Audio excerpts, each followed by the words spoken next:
So where are we right now with Dark Souls, the board game? What is the future of this board game? That's what I'm going to check in with you guys in this podcast. But I'm going to backtrack a little bit for those of you who are interested in board gaming. Coming into this podcast, I missed out on the Kickstarter. Somehow I was not even aware of it when it rolled out. And this is coming from somebody that usually is pretty good about following board gaming Kickstarters and up-and-coming Kickstarters. And if that wasn't enough, the heresy, I had no idea of the Dark Souls universe, the Dark Souls IP. I found out about it much later on because a friend of mine referred to it as Kingdom Death Monster Light.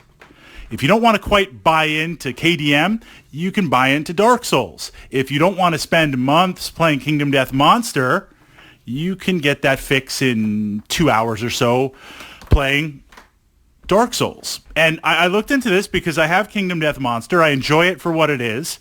But to have something that plays much quicker and is a little bit more streamlined in terms of fight some minions, get some gear, fight a boss, or a mini-boss, get some more gear, fight a main boss, and fight a mega-boss, I was really, really intrigued by it. And certainly there are some clunky aspects to the game. You're going to have to grind for souls to buy gear. The gear that you discover is random on there. It's got dice. You can manipulate the dice through some re-rolls and getting different power levels of dice on there. All these things actually really appealed to me as a type of Dungeon Quest, Diablo-esque type game. It for me, on a lot of levels, it just really, really worked. It was the perfect game to set up, grind some gear, play for a little bit, without any time frame, enjoy moving up to the mini-boss, looking at that mini-boss, trying to figure out what it's going to do, trying to figure out the AI. And I have to say, the AI on the mini-bosses and the main bosses and the mega-bosses, without any spoilers, they are very well done. The actual attacks are based on what the miniatures look like. So it's worth it for the first couple of times when you fight these bosses, these constructs, to actually look and see what's in there. Okay, so buy in, enjoy the game. I rank it up there as an excellent solo game because the way you progress, the characters you control, the choices you make, lend itself, the grind for the souls, lend itself very well to solo. I've played it with the gaming group. I've played it on and off with other board gaming enthusiasts. And admittedly, I'm an enthusiast of the game, but I have to be honest, it does fall flat a little bit because there is the grind. There is the same type of stuff going on. There is a little bit of frustration with the random gear that you draw, and you might not be able to utilize it, of deciding how to spend the souls, because you get the souls, you bank them all as a party, and you get to decide. I can see how that might be challenging for some gaming groups, but you're rolling the dice by yourself, it works. So we get the mega bosses out there, and so far the ones that are released are really, really amazing, play very, very well, but now the final release, the final push, because the Kickstarter, I mean, certainly no need to get into that, but has there ever been, I mean, I'm sure there has there ever been a Kickstarter handled worse than this one? I mean, 3+ years waiting for delivery. The core, this is also what's problematic, the core is sold out. It's not available anywhere. And I don't know of any reprints, so that's forcing you to now go on eBay and get it, or trade to get it. And if the Kickstarter mega bosses and extras and promised stuff actually is delivered at some point, as of this podcast right now, Miniature Market does have them up for pre-order.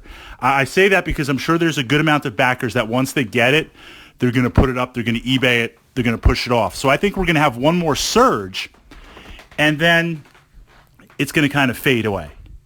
The challenge that I'm looking at is, yes, I'm a completionist. Sometimes that's good. A lot of times that's really, really bad. I also try to keep in mind that, and this is true, this applies for any type of board game. Any type of board game that has multiple expansions. As long as you like the game, doesn't matter what it is. We'll put that aside for a moment because you could be listening to this and thinking, Fritz, throwing resources at Dark Souls, you're crazy, bro, but I enjoy it. But here's the challenge.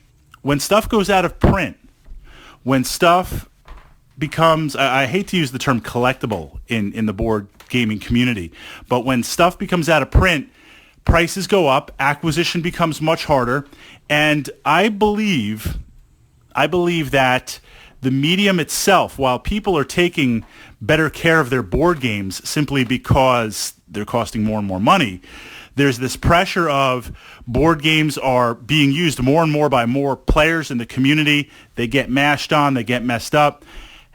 Being able to purchase something out of print, unless it's new old stock, is harder and harder and harder. So I'm looking at the new releases. They're going to be some tiles. We're going to get the Dark Root tiles finally.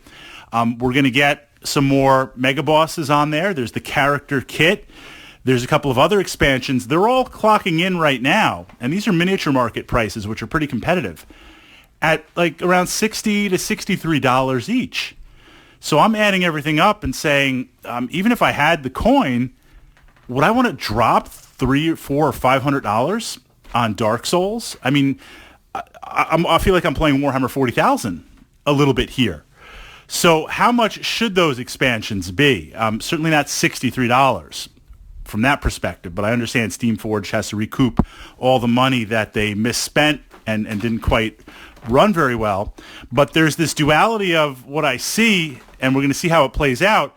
There's no core available, so who's buying in? Those of us that have the game, there's enough that's going to be printed. Do you wait till it goes on discount?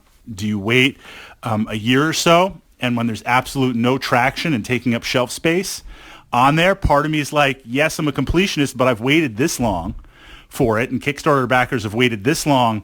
It might be a game worth parking and worth waiting to finish out that collection.